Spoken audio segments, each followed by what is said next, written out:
அனைவருக்கும் வினோத் பர்மகியின் பணிவான வணக்கங்கள். பனங்கிழங்கு எல்லாருக்குமே பிடிக்கும். கிராமப்புறங்களில் இது ஒரு உணவுப் பொருளாக இருக்கும். நகர்ப்புறங்களில் இதை காசு கொடுத்து தான் வாங்குவாங்க. இது எப்படி விளைந்து வரும் அப்படின்றத நிறைய குழந்தைங்களுக்கு தெரியாது. என்னுடைய மாணவர்கள் இதை பார்த்தாங்கன்னா தெரிஞ்சுக்கங்க. கஷ்டப்பட்டால் தான் எல்லாமே கிடைக்கும் நமக்கு. இந்த பனங்கிழங்கு நான் பெட்டு மாதிரி ரெடி பண்ணி இதுக்கு மேலே நான் வச்சுருக்கேன். ஸோ என் கூட என்னுடைய தாய் தந்தை என்னுடைய சித்தி எல்லாமே ஹெல்ப் பண்ணியிருக்காங்க, மனைவி முதற்கொண்டு.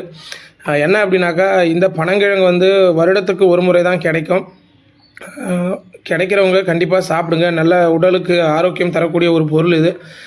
என்ன அப்படின்னாக்கா, இன்றைய காலகட்டங்களில் இருக்கக்கூடிய இளைஞர்கள்லாம் இதை எடுத்துக்க மாட்டாங்க. நான் எந்தெந்த பொருட்கள் எந்தெந்த மாதத்தில் விளையுதோ அதை உணவாக உட்கொள்கிறது எனக்கு வழக்கம். இது செய்கிறதுக்கு கொஞ்சம் வேலை மெனக்கிடணும், கொஞ்சம் கஷ்டப்படணும். வேண்டான்னு சொல்லிட்டு இந்த பழங்கள்லாம் ஒரு ஓரமாக கொட்டி வச்சுருந்தாங்க. நான் ஒரு 4 தடவை இதை மூட்டையில் கட்டிட்டு இதை மாதிரி நான் ரெடி